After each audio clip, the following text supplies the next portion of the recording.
My name is Rebecca Stone. I am 41 years old. I am a Rear Admiral in the United States Navy, commanding officer of Naval Special Warfare Group 2, but to my family, none of that has ever existed. To them, I was the black sheep, the embarrassment, the daughter who chose violence over virtue. I was the one they whispered about behind closed doors, the one they erased from family photos, the one they banned from my own grandfather's funeral. I'd love to know which corner of the globe you're watching from, and if this story speaks to you, make sure to subscribe. Tomorrow's video is one you absolutely can't miss. Because in their minds, I had dishonored the Stone family name. I still remember standing in the February sleet outside St. Matthew's Cathedral, watching through frosted windows as they gathered in their black designer clothes. My family, my blood, the very people who should have understood sacrifice. I wasn't allowed inside. I wasn't welcome. I stood there in my dress blues, rain mixing with something else on my cheeks, watching them comfort each other, while I grieved alone. They had no idea who I really was. No idea what I commanded. No idea that in less than an hour, their carefully constructed world would shatter like glass. The rejection didn't start with the funeral. It started the day I was born the wrong gender into the wrong family at the wrong time in history. My parents, Margaret and Richard Stone, had built their entire identity around tradition, old money, older values, and the unshakable belief that daughters should be ornamental, not operational. They lived in a sprawling colonial mansion in Westchester County, New York, where every room whispered of generations past and expectations carved in marble. My father owned Stone and Associates, a prestigious law firm that had been in our family for 4 generations. My mother hosted charity galas, organized garden parties, and measured success by the thread count of table linens and the pedigree of dinner guests. They moved through their world like actors in a play that had been running for decades, each scene scripted, each line rehearsed. I was supposed to fit into this narrative seamlessly. The eldest daughter groomed for marriage to another old money family, destined to continue the cycle of careful appearances and calculated social climbing. But from my earliest memories, I was drawn to something entirely different. While my younger sister Elizabeth practiced piano in the sunroom, her fingers dancing across ivory keys in perfect rhythm, I was in the basement, taking apart old radios and rebuilding them with my grandfather's tool. While she learned French and studied art history, I devoured books about military strategy and leadership theory. While she perfected her curtsy for debutante balls, I was teaching myself to navigate using only a compass and the star. My grandfather, Admiral Thomas Stone, was the only one who understood. He had served in Vietnam, earned his stars through grit and determination, and saw something in me that no one else bothered to look for. During his weekend visits, he would find me in that basement workshop, surrounded by mechanical puzzles and maps, and he would sit beside me in comfortable silence. "Strength isn't about fitting in," he told me once, his weathered hands guiding mine as I soldered a circuit board. "It's about knowing who you are when everyone else tells you to be someone different." But those moments were rare islands of understanding in an ocean of disapproval. The dinner table became a battleground, where every conversation reinforced what I was not. Elizabeth would share news of her acceptance to Vassar, her engagement to the son of a federal judge, her plans for a spring wedding in the Hamptons. My parents would beam with pride, discussing guest lists and flower arrangements with the intensity of military strategy. When I tried to contribute, when I mentioned my interest in the Naval Academy or shared an article about women in combat roles, the temperature in the room would drop several degrees. My father would clear his throat and change the subject. My mother would smile that thin, practiced smile that never reached her eyes. "Rebecca has such an active imagination," she would say to guests, as if my ambitions were a childhood phase I would eventually outgrow, like believing in fairy tales or imaginary friends. The breaking point came during my senior year of high school. I had been accepted to the United States Naval Academy, an achievement that should have made any family proud. I remember the day the letter arrived, thick and official, bearing the seal that represented everything I had worked toward. I held it in my hands like a sacred document, my heart hammering against my ribs. I found my parents in the library, my father reading legal briefs, my mother organizing invitations for Elizabeth's upcoming engagement party. The afternoon light filtered through tall windows, casting long shadows across Persian rugs and leather-bound books that had never been opened. "I got in," I said simply, holding up the acceptance letter. My father looked up from his papers, his expression blank. "Got in where?" "The Naval Academy. Annapolis. I'm going to be a naval officer." The silence that followed was deafening.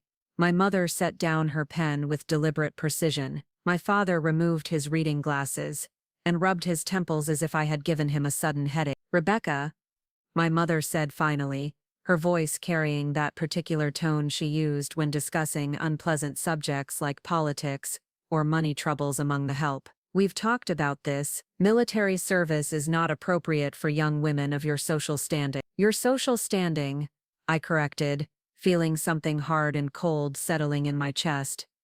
"Our family has a reputation to maintain," my father added, his lawyer's voice clinical and detached. "The Stone name means something in this community. We cannot have our daughter playing soldier when she should be preparing for marriage and motherhood." "Playing soldier?" The words came out sharper than I intended. "Grandfather didn't play soldier. He served his country with honor." "Your grandfather was a man," my mother said, as if this explained everything. "Men serve, women support. That's how civilized society functions." I looked at them, really looked at them, and saw something I had never noticed before. They weren't just disappointed in my choices, they were terrified of them. Terrified of a daughter who refused to fit into their narrow definition of acceptable femininity. Terrified of change, of progress, of a world where their carefully maintained traditions might become obsolete. "I'm going," I said quietly, "with or without your support." My father's jaw tightened. "If you choose this path, Rebecca, you choose it alone. Don't expect us to celebrate decisions that bring shame to this family." That night, I packed a single suitcase with the essentials: clothes, photographs of my grandfather, the books he had given me on leadership and naval history. I left behind the designer dresses, the jewelry, the symbols of a life I had never wanted and would never claim. I also left behind a family that had never truly seen me, never understood that their definition of honor was too small to contain the person I was becoming. As I closed the front door of that mansion for what I thought might be the last time, I felt something I had never experienced before: freedom, mixed with profound loss, like watching a beautiful prison burn while knowing you could never return to its safety. Elizabeth found me loading my car in the pre-dawn darkness. She stood in the doorway in her silk robe, her hair perfect even at 5 in the morning, her face unreadable. "You don't have to do this," she said softly. "Yes, I do." She nodded slowly, understanding something she couldn't put into words. "Will you write?" "Every week," I promised. She never wrote back. The drive to Annapolis took 4 hours, but it felt like crossing into another world entirely. With each mile, the weight of their expectations fell away, replaced by something lighter and infinitely stronger: the possibility of becoming exactly who I was meant to be, regardless of who they thought I should become. But even as I drove toward my future, I carried their voices with me, their disappointment, their shame, their absolute certainty that I was making the greatest mistake of my life. Those voices would follow me through plebed summer, through 4 years of rigorous training, through my commissioning as an ensign, and into the darkness of my first deployment. They would whisper in my ear during the hardest moments, reminding me that I was alone, that I had chosen this isolation, that somewhere in Westchester County, my family was moving forward without me as if I had never existed at all. And perhaps the cruelest part was that sometimes, in the quiet hours before dawn when exhaustion and homesickness made me vulnerable, I wondered if they had been right. The Naval Academy didn't break me because my family had already tried and failed. What Annapolis did was forge me into something unbreakable. Plebe summer hit like a hurricane. The upperclassmen screamed until their voices cracked, made us do push-ups until our arms trembled like leaves, forced us to memorize entire pages of regulations, while standing at attention for hours. Some of my classmates crumbled under the pressure, calling home in tears, begging their parents to let them come back to their comfortable lives. I never made that call. Instead, I found strength in the isolation my family had already taught me to navigate. While other plebes huddled together sharing stories of home and counting days until they could return to familiar embraces, I used the solitude to sharpen myself like a blade against stone. Every harsh word from an upperclassman was softer than my mother's polite dismissal. Every physical challenge was easier than carrying the weight of being unwanted in your own home. My roommate, Sarah Kim, from Oregon, noticed first. "You never talk about your family," she said one night as we polished our shoes until they gleamed like black mirrors. "Nothing to say," I replied, working the cloth in steady circles. She studied me in the dim light of our room. "Most of us are here because our families pushed us toward excellence. What pushed you?" I considered the question, the cloth never stopping its rhythm. The need to prove that their version of excellence was too small. A lot of love and effort went into bringing this story to life. If you're enjoying it, we'd be so grateful if you'd subscribe to our channel. Now, back to where we left off. The academics were brutal but straightforward. Engineering, mathematics, physics, naval science, leadership theory.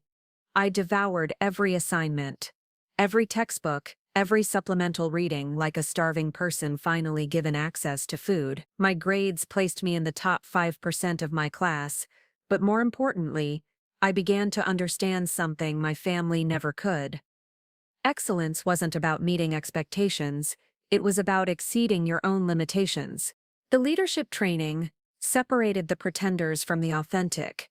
We learned to make decisions under pressure, to carry responsibility for others' lives, to function when fear and exhaustion clouded judgment. I discovered I had an intuitive understanding of small unit tactics, an ability to see patterns in chaos that others missed. Commander Patricia Hayes, my naval science instructor, pulled me aside after a particularly challenging war game simulation where I had successfully coordinated a complex multi-team operation while half my classmates were still figuring out basic radio protocols. "Stone," she said, her weathered face serious. "You've got a natural command presence. Have you considered special operations?" The question sparked something deep in my chest. Special operations meant elite units, the best of the best, warriors who operated in the shadows and accomplished the impossible. It meant Navy SEAL. "Ma'am, I thought women weren't eligible for SEAL training." "Policies change," she said with a slight smile. "Excellence doesn't. Keep pushing your limits, midshipman. See how far they stretch." That conversation changed everything. I began training with an intensity that bordered on obsession. Before dawn, while my classmates slept, I was running miles along the Severn River, my feet pounding out a rhythm that matched my heartbeat. I spent evenings in the pool, pushing my underwater endurance until my lungs burned and my vision blurred. I learned to function on minimal sleep, to ignore pain, to push my body past points where it screamed for mercy. My grandfather visited once during my second year. I hadn't seen him since leaving home, and he looked older, more fragile than I remembered. We walked along the waterfront, the late autumn wind cutting through our jackets. "Your parents ask about you," he said carefully. "What do you tell them?" "That you're exactly where you belong." He stopped walking and turned to face me. "Rebecca, I need you to understand something. The path you've chosen, it's going to cost you things. Parts of yourself you might not want to lose. The question is whether what you gain is worth what you give up." I looked out at the gray water, at the midshipmen in small boats practicing seamanship, at the future I was building one day at a time. "Grandfather, what if what you gain is yourself?" He smiled then, the first genuine smile I'd seen from him in years. "Then you're already winning." During my third year, the opportunity came. Women had been officially cleared for SEAL training on a trial basis.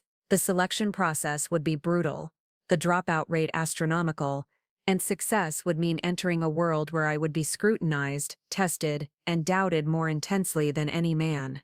I volunteered immediately.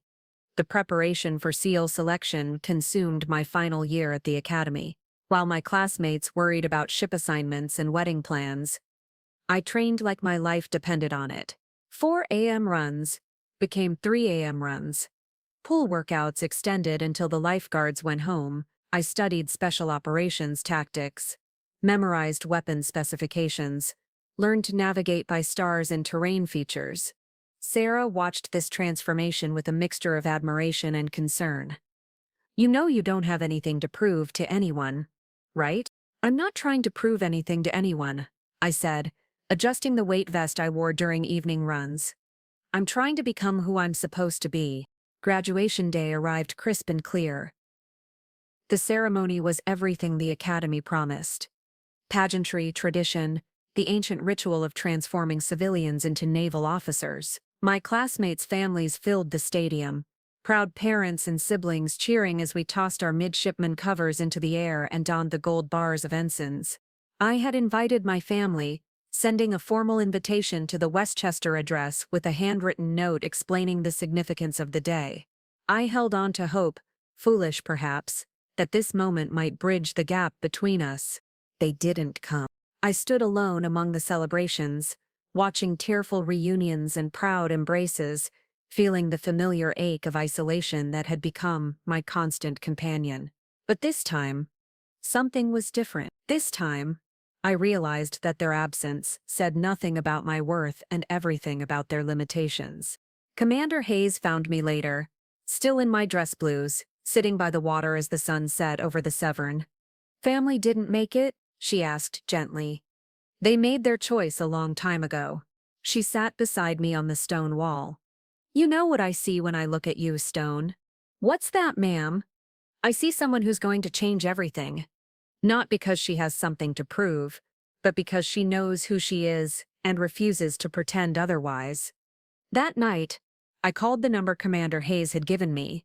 The voice that answered was crisp, professional. SEAL Training Command, Coronado. This is Master Chief Rodriguez. Master Chief, this is Ensign Rebecca Stone. I'd like to submit my package for BUS. There was a pause. Ensign, are you sure about that? Absolutely certain, Master Chief. Roger that. Fair warning, though.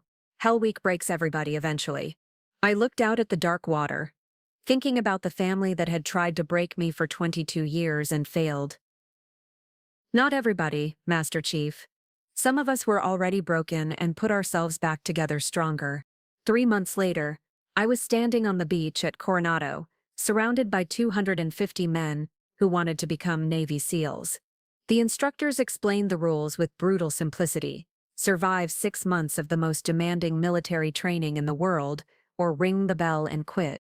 I looked at that brass bell, hanging there like a promise of relief from pain that hadn't even started yet.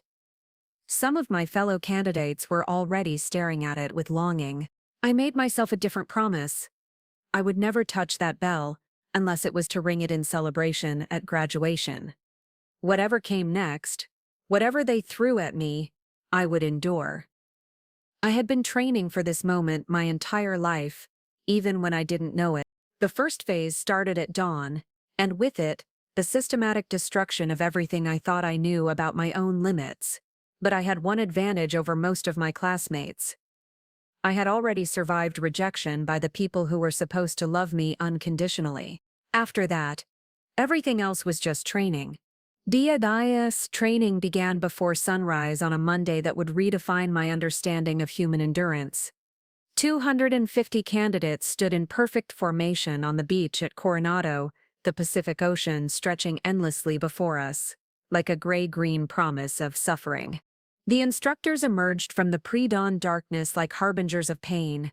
Master Chief Rodriguez, the man I'd spoken to on the phone, walked the line with predatory precision, his eyes cataloging weaknesses, measuring resolve, identifying who would ring the bell before lunch.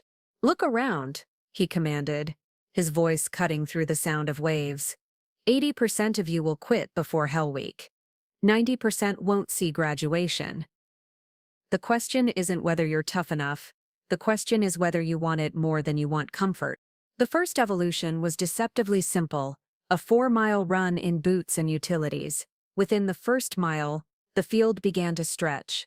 Strong runners pulled ahead, average ones found their pace, and the unprepared started falling behind. I settled into a rhythm that felt sustainable, my breathing controlled, my form efficient.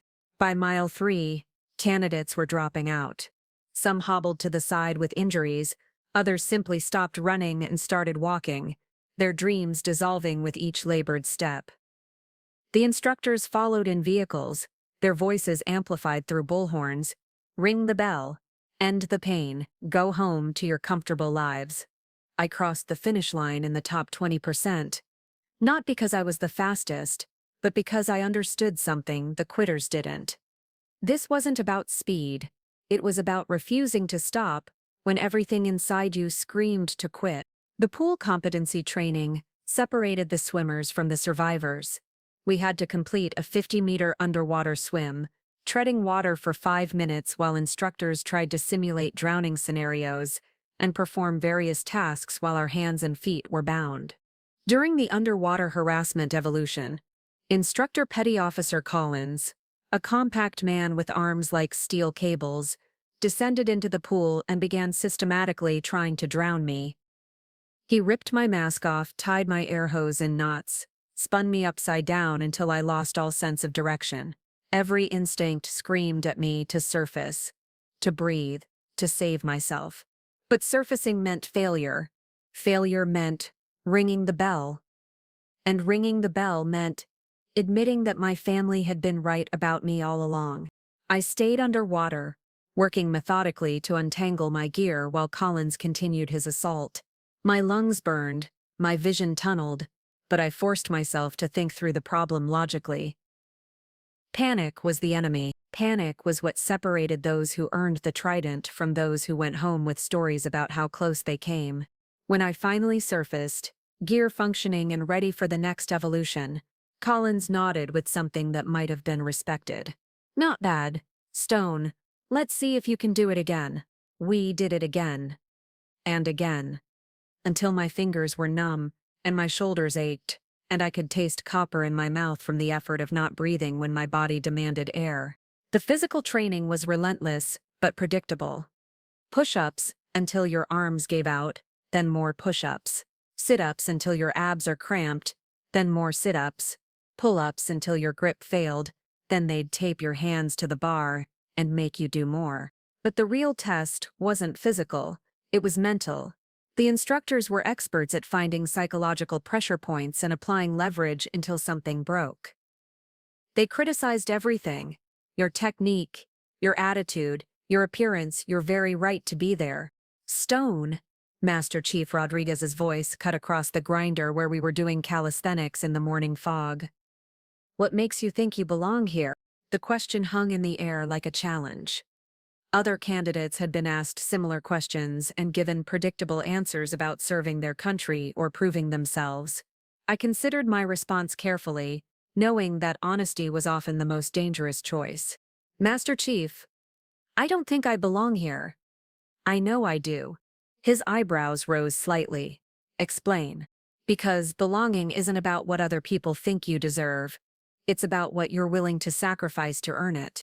He studied me for a long moment while the rest of the class continued their exercises. We'll see, Stone. We'll see. The attrition rate was staggering. Every day, more candidates rang the bell. Some left quietly, their gear packed and their heads down. Others made speeches about how the training was flawed, or the instructors were unfair. A few just disappeared in the night, too ashamed to face the ceremony of quitting. I watched them go without judgment but with growing determination. Each person who quit meant the remaining group was getting smaller, more elite, closer to the standard we were all chasing. During the 3rd week, we lost Jackson, a former college football player who had seemed unstoppable during the initial physical assessments. He rang the bell after a particularly brutal day of surf torture, where we spent hours rolling in the freezing Pacific, sand grinding into every exposed surface of skin. I can't do this anymore, he gasped to me as he gathered his gear. My body's breaking down. I'm getting injured. I nodded, understanding. Take care of yourself, Jackson. But as I watched him walk away, I realized something important. I wasn't getting injured. My body was adapting, getting stronger, finding reserves I didn't know existed. While others were breaking down, I was being built up. The psychological evaluations were perhaps the most invasive part of the process. Military psychiatrists probed for weaknesses, tried to identify the breaking points that enemy interrogators might exploit. They asked about family, about childhood trauma, about fears and insecurities. Tell me about your relationship with your parents. Dr. Sarah Walsh said during one session, her pen poised over a thick folder. We don't have one. Can you elaborate? I considered how much to reveal, how much vulnerability was tactical and how much was simply weakness. They wanted a daughter who would fit into their world. I wanted to fit into my own. Does their disapproval motivate you? No, their disapproval taught me that approval from the wrong people is worthless. She made notes, nodding. How do you handle criticism? Depends on whether it's designed to help me improve or just to tear me down. I've had a lifetime of training to tell the difference. As the weeks progressed, I began to understand why so many candidates quit. It wasn't just the physical demands or the sleep deprivation, or the constant stress. It was the systematic stripping away of every excuse, every crutch, every comfortable lie you told yourself about your limitations.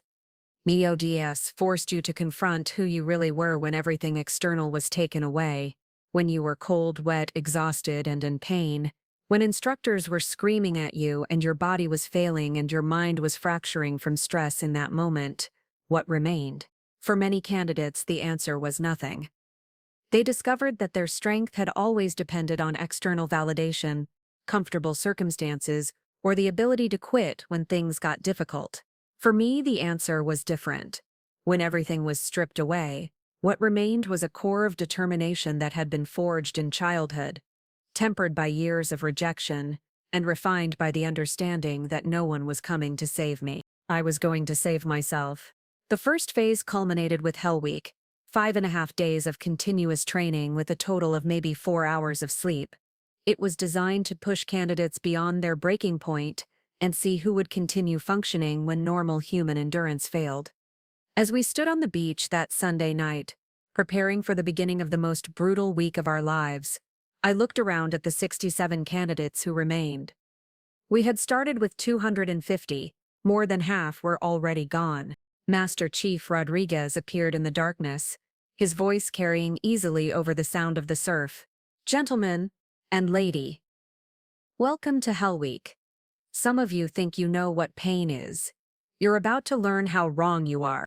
The first evolution began immediately, a 14-mile run in soft sand carrying telephone poles, while instructors drove alongside us with hoses, soaking us with cold Pacific water. I settled into the rhythm I had been perfecting for months, my mind separating from my body, my consciousness floating somewhere above the pain and fatigue and cold. This was what I had trained for. This was where I would prove that the girl who had been rejected by her own family had grown into a woman who could not be broken by anything the world threw at her. Hell Week had begun, and I was ready. Hell Week arrived like a slow-motion avalanche, inevitable and devastating. By hour 12, we had lost 8 more candidates.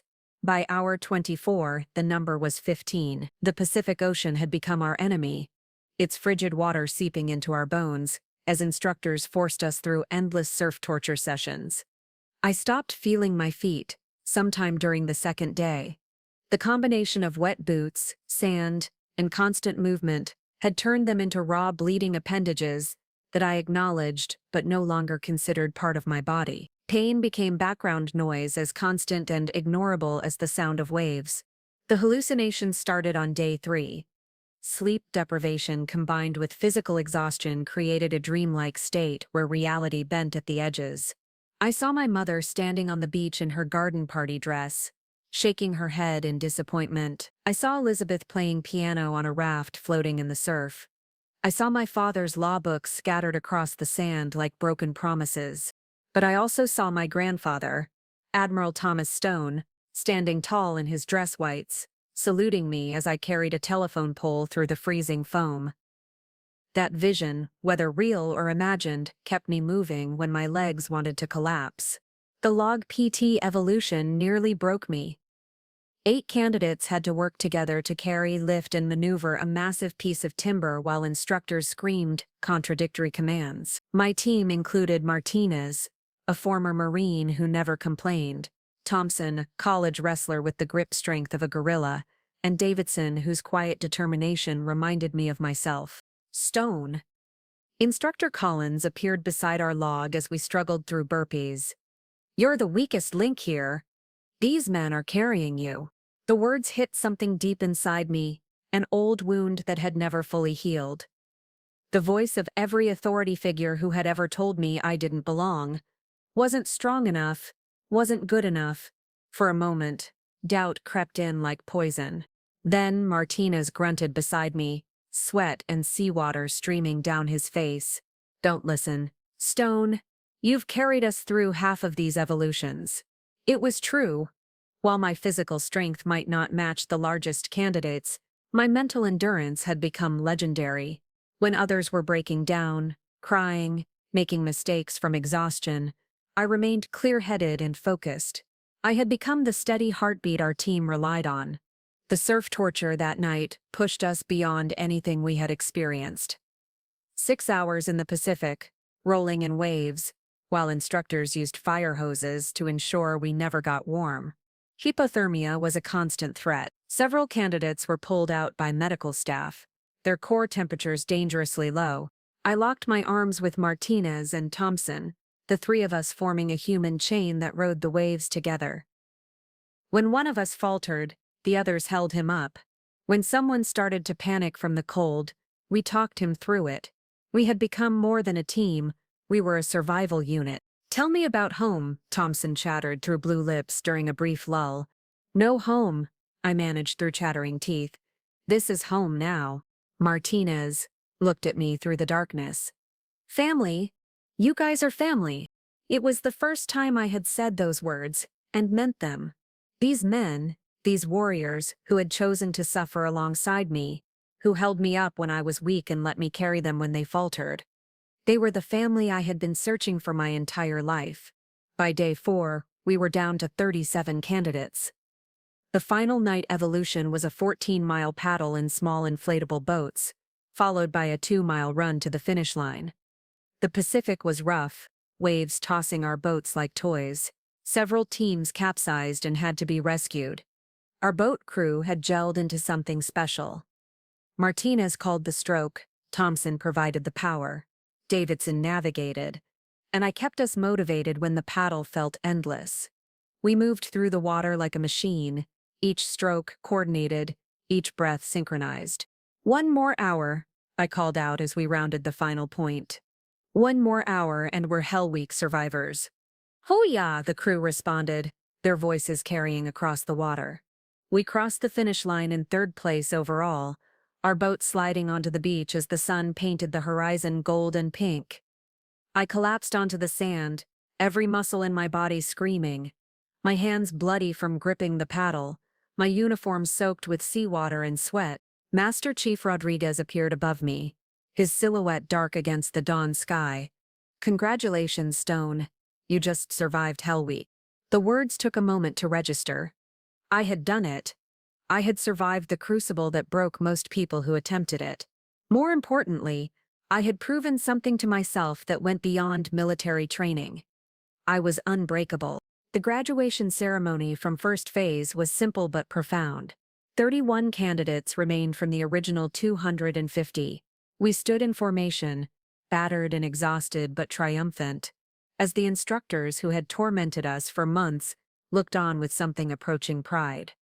"You are not Navy SEALs yet," Master Chief Rodriguez announced, "but you have proven you have the heart of warriors. The 2nd phase will test your technical skills. 3rd phase will test your tactical abilities. Many of you will still ring the bell, but today, you have earned the right to continue." As we were dismissed, I felt a hand on my shoulder. Instructor Collins, the man who had spent months trying to break me, stood there with an expression I had never seen before. "Stone," he said quietly, "I need you to understand something. Everything I put you through, every harsh word, every impossible standard, it wasn't personal. It was necessary." I nodded. understanding. You're going to be a SEAL, he continued, and when you are, men are going to follow you into situations where failure means death. They need to know that their leader has been tested beyond any reasonable limit and proven unbreakable. Today, you proved that. The second phase brought a different kind of challenge.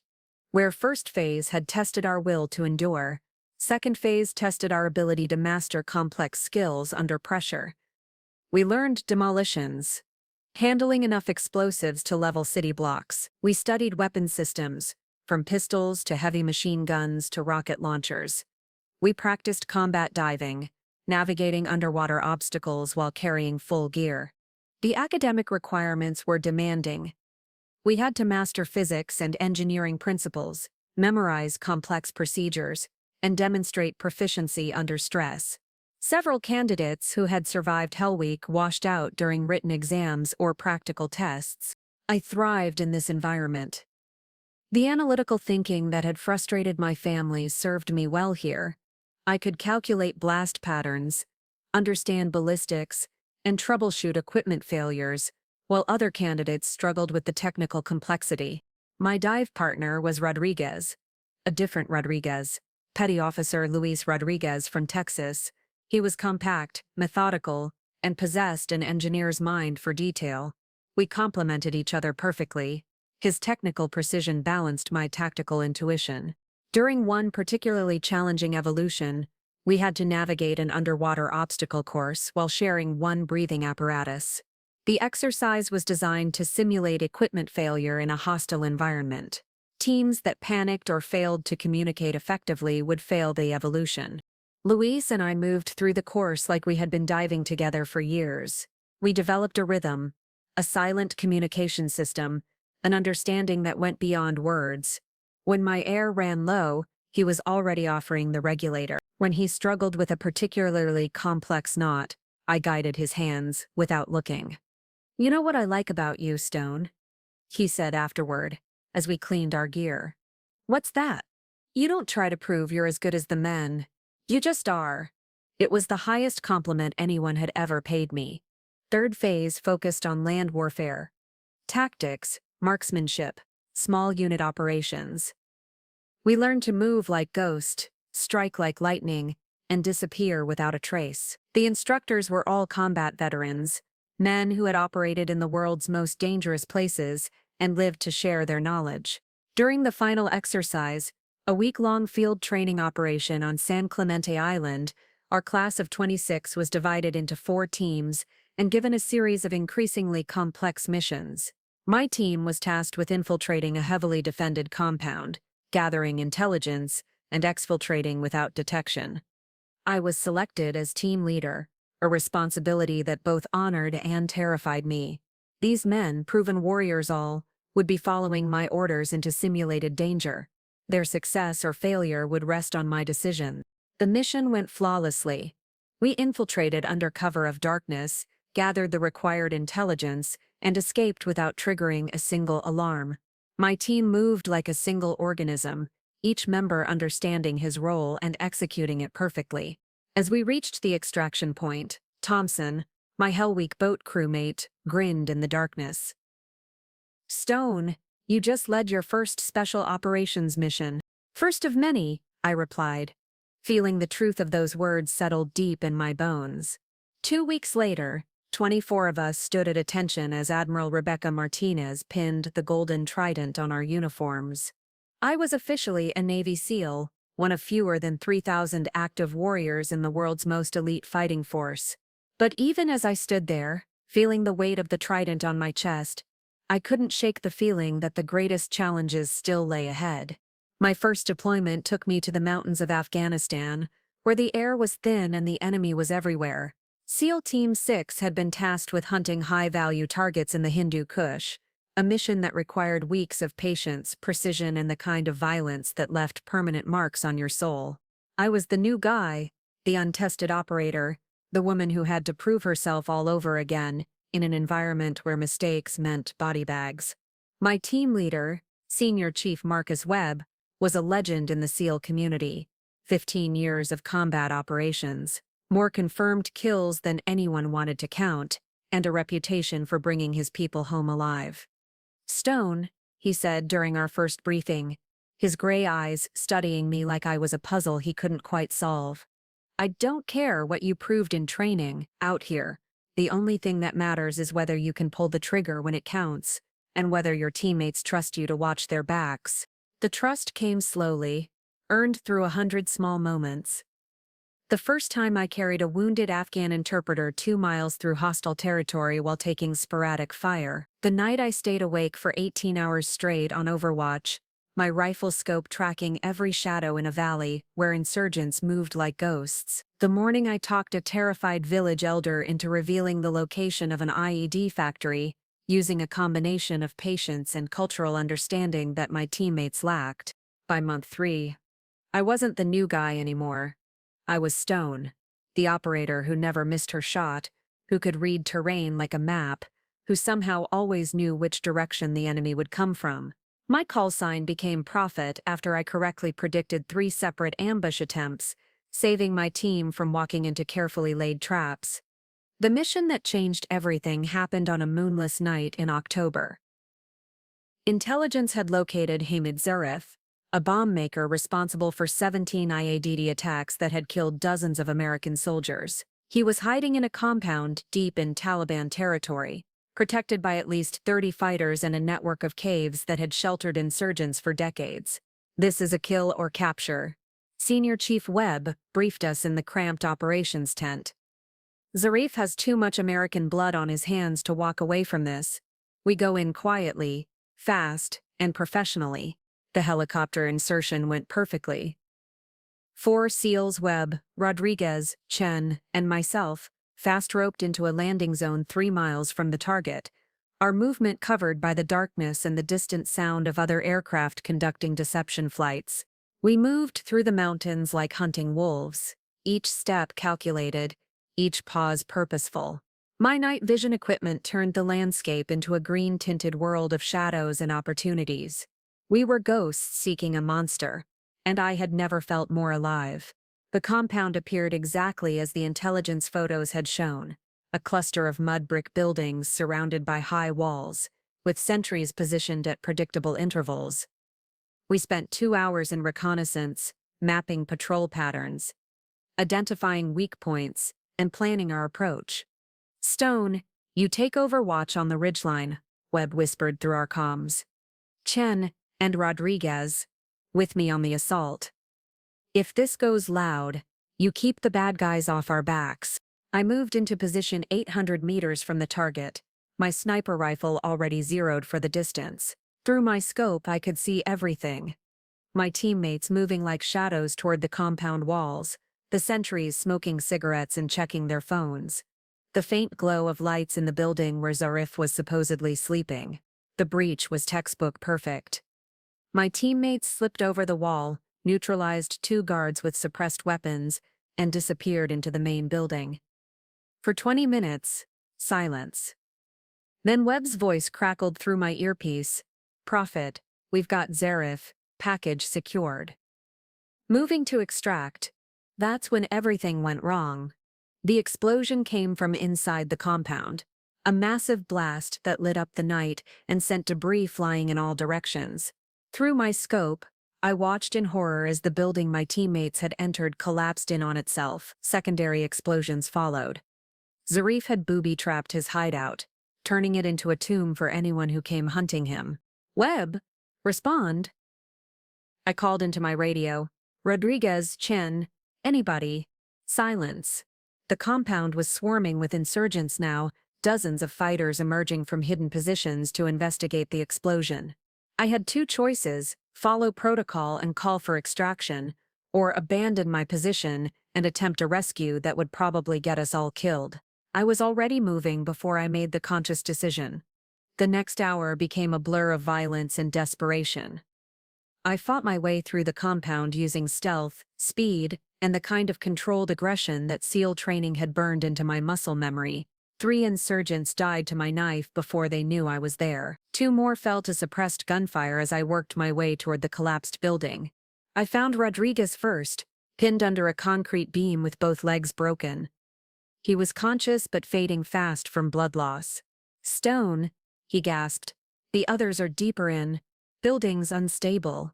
You need to get out." "Nobody gets left behind," I replied, applying a tourniquet to his leg with practiced efficiency. "That's not how this works."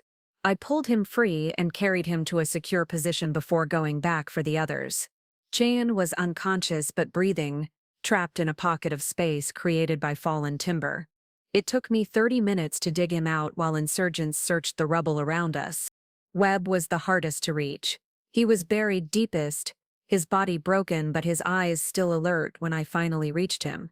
Blood frothed at his lips, and I knew without medical training that he was dying. "Zarif?" he asked weakly. "Dead in the blast," I lied. I had seen the bomb maker's body myself, torn apart by his own explosives. "Good." He gripped my hand with surprising strength. "Stone, you did good tonight. You brought the boys home." He died as I carried him toward the extraction point, his last breath coming as helicopter rotors beat overhead. The rescue team found me there, covered in blood and dust, holding the body of the best team leader I had ever known. The after-action report praised my heroism, recommended me for the Silver Star, and noted my exceptional performance under extreme duress. But the words on paper couldn't capture the weight of carrying your teammates' bodies. The sound Rodriguez made when I reset his broken leg, or the way Chen looked at me afterward, like I had pulled him back from the edge of death itself. More importantly, the mission established my reputation within the SEAL community. I wasn't just a female operator who had survived training.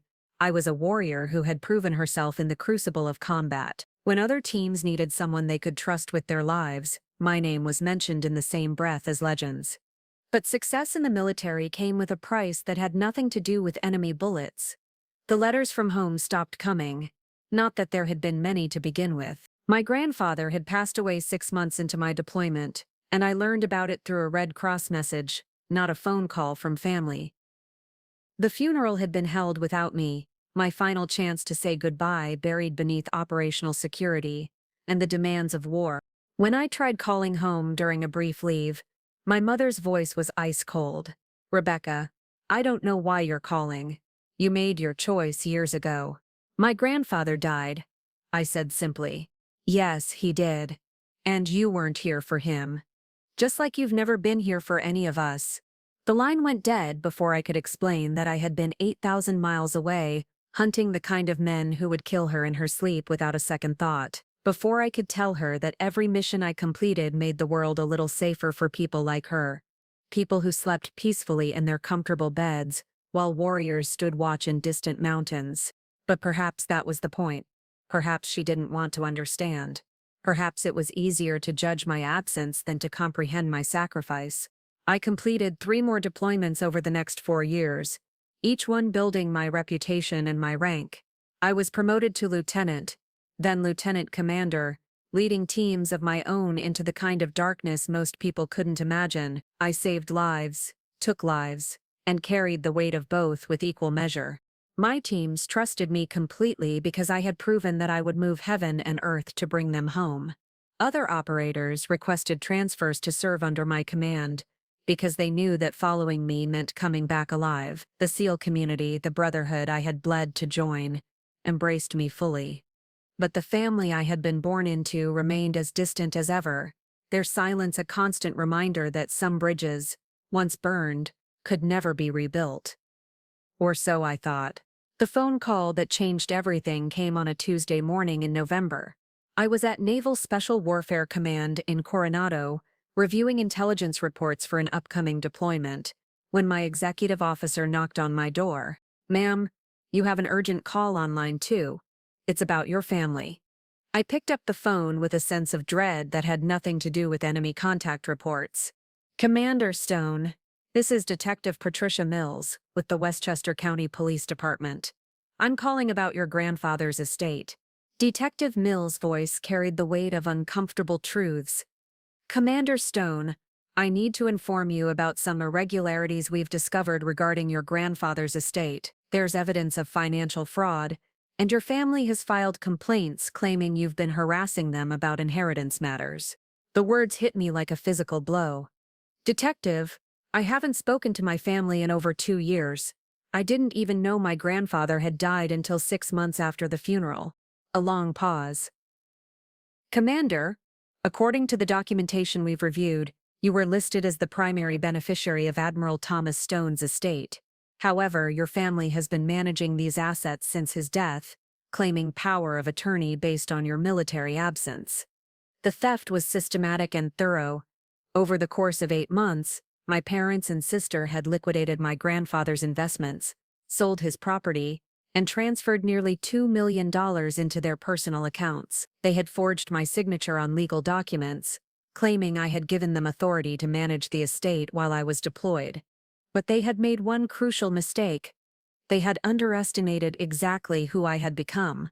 Within 48 hours, I had retained the most aggressive financial crimes attorney in New York, a former Navy JAG officer named Captain Sarah Chen, who specialized in military family legal issues. She reviewed the evidence with the precision of a master tactician planning an assault. "Rebecca," she said, spreading documents across her mahogany conference table. "They didn't just steal from you, they committed multiple felonies. Wire fraud, forgery, identity theft, breach of fiduciary duty. We can send them to prison for this." I studied the papers, each one representing another betrayal, another lie, another moment when they had chosen greed over family. "What do you recommend?" "Full prosecution, criminal charges, civil recovery, and a restraining order to prevent further contact. We make an example of them." I considered this for a long moment, thinking about justice and revenge, and the difference between the two. I want my grandfather's assets recovered. I want the truth documented. But I want something else first. "What's that?" "I want to attend his memorial service." The plan was elegant in its simplicity. My grandfather's military honors had never been properly conducted because the family had opted for a private civilian ceremony, denying him the recognition he had earned through 30 years of naval service. As his heir and a senior naval officer, I had the right to request a belated military funeral at Arlington National Cemetery. The paperwork took 3 weeks to process. During that time, Captain Chen quietly gathered evidence, built our legal case, and prepared for the confrontation that would end my family's charade forever. She also reached out to my former teammates, explaining the situation and extending an invitation that would change everything. The day of the memorial service was gray and cold, the kind of Washington weather that seemed appropriate for honoring the dead. I arrived at Arlington in my dress blue uniform, the silver oak leaves of a commander gleaming on my shoulders, the ribbon rack on my chest telling the story of wars my family would never understand. They were already there, gathered near Section 60 where my grandfather's headstone waited for his ceremony. My parents looked older than I remembered, their faces drawn with the stress of 8 months spent looking over their shoulders, waiting for consequences that were finally arriving. Elizabeth stood beside them in an expensive black dress, her face carefully composed in an expression of calculated grief. They saw me approaching, and their faces shifted through a spectrum of emotions: surprise, fear, anger, and finally, the cold dismissal I remembered from childhood. My mother stepped forward, her voice carrying across the cemetery like a blade. "You have no right to be here, Rebecca. This is a private family service." I stopped, 10 feet away, my hands clasped behind my back in parade rest. "This is a military ceremony for Admiral Thomas Stone, United States Navy. As his designated heir and a fellow naval officer, I have every right to be here." My father's jaw tightened. "You abandoned this family years ago. You don't get to show up now and make demands." "I didn't abandon anyone. I chose to serve my country instead of serving your expectations." Elizabeth laughed, the same dismissive sound I remembered from childhood. "Still playing soldier? I see. When are you going to grow up and join the real world?" That's when I heard them. The sound of synchronized footsteps echoed across the cemetery grounds. 12 Navy SEALs in full dress uniform marched in tight formation toward our small gathering. At their head walked Rear Admiral James Morrison, my former commanding officer, his chest heavy with ribbons and his face set in granite determination. They halted exactly 6 paces from the gravesite, their presence transforming the intimate family gathering into something entirely different. The air itself seemed to change, charged with the kind of authority that comes from men who have faced death and emerged victorious. Admiral Morrison stepped forward, removed his combination cover, and placed it over his heart. Then, with crisp precision that would have made my drill instructors proud, he rendered the most perfect salute I had ever seen. "Rear Admiral Rebecca Stone," he said, his voice carrying easily across the silent cemetery, "we are here to honor Admiral Thomas Stone's service to our nation and to recognize your own exceptional leadership in the defense of American freedom." The world seemed to freeze around us. My parents stood with their mouths slightly open, their faces cycling through confusion, shock, and dawning recognition. Elizabeth's carefully maintained composure cracked completely, her eyes wide with disbelief. I returned the salute, feeling the weight of every sacrifice, every sleepless night, every mission that had brought me to this moment. The 12 SEALs behind Admiral Morrison stood like statues, their discipline absolute, their respect evident. "Admiral Morrison," I replied, my voice steady despite the earthquake happening inside my chest. "Thank you for honoring my grandfather's memory." He nodded slightly. "Admiral Stone served with distinction for 3 decades. Today we ensure his service receives the recognition it deserves." Captain Chen materialized from behind a nearby headstone, her legal briefcase in hand and 2 federal marshals flanking her position. She approached my parents with the predatory grace of a prosecutor who had never lost a case. "Margaret and Richard Stone," she announced in a voice that carried legal authority like a weapon. "You are being served with federal warrants for wire fraud, identity theft, and conspiracy to commit financial crimes against a military service member." The legal documents seemed to multiply in her hands as she continued. "Elizabeth Stone, you are also being charged as an accessory to these crimes. The total amount of stolen assets exceeds $1.8 million. I watched my family's carefully constructed world collapse in real time. My father's face went pale as he read the charges. My mother began crying, not the elegant tears of grief, but the messy desperation of someone whose lies had finally caught up with them. Elizabeth looked around frantically, as if searching for an escape route that didn't exist. "This is impossible," my mother gasped. "We had a power of attorney." Rebecca was deployed. She couldn't manage the estate herself. Captain Chen smiled with the satisfaction of a hunter who had cornered her prey. "Mrs. Stone, Commander Stone never granted you power of attorney. The documents you filed were forgeries. We have handwriting analysis, digital forensics, and testimony from multiple witnesses."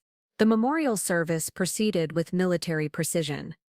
Honor guards fired a 21-gun salute that echoed across Arlington's rolling hills. A bugler played taps as my grandfather's flag was folded with ceremony and presented to me, the rightful heir, the granddaughter who had followed his path of service instead of the family who had tried to erase his legacy. As the crowd dispersed and my family was led away in handcuffs, Admiral Morrison approached me one final time. "Rebecca," he said quietly, using my first name for the first time in our relationship. "Your grandfather would have been proud, not just of your rank or your service record, but of the woman you became despite everything they put you through." I looked down at the folded flag in my hands, feeling the weight of honor and sacrifice, and the unbroken chain of service that connected me to the man who had believed in me when no one else would. "Admiral, what happens now?" He smiled, the first genuine expression of warmth I had seen from him in years of professional interaction. "Now you go home to your real family. The men and women who chose to stand with you today." I looked around at the 12 SEALs who were slowly relaxing from their formal positions, these warriors who had taken time from their own lives to honor mine. Rodriguez caught my eye and nodded. Thompson stepped forward and extended his hand. "Commander," he said simply. "Good to see justice done." As we walked away from the gravesite together, I realized something profound had shifted inside me.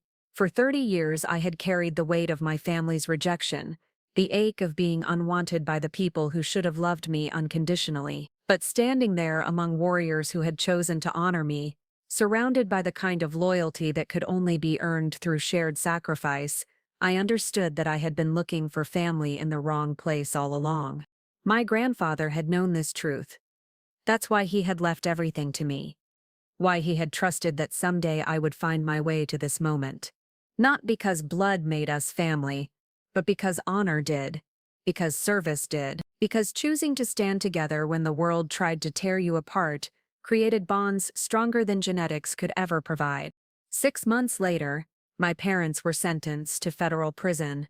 Elizabeth received probation and community service. The stolen assets were recovered and donated to a foundation supporting military families, except for one item. My grandfather's Medal of Honor, which now sits on my desk at Naval Special Warfare Command. Every morning when I arrive at work, I touch that medal and remember the lesson he taught me about tying knots. Sometimes you have to do it alone, but when you do it right, it holds under any pressure. I had found my family among warriors who understood that honor wasn't inherited. It was earned. And unlike the family I was born into, this one would never abandon me, never betray me, never question my right to stand among them. The girl who had been rejected for being too strong had become a woman who was strong enough to reject the people who had never deserved her loyalty in the first place. The story my family tried to write about me had ended. The story I wrote for myself was just beginning. Looking for more? We've got 2 amazing stories ready for you right on screen. If this one touched you, these are absolutely worth your time. Click to watch them now. And hey, subscribe and hit that bell to never miss our latest uploads.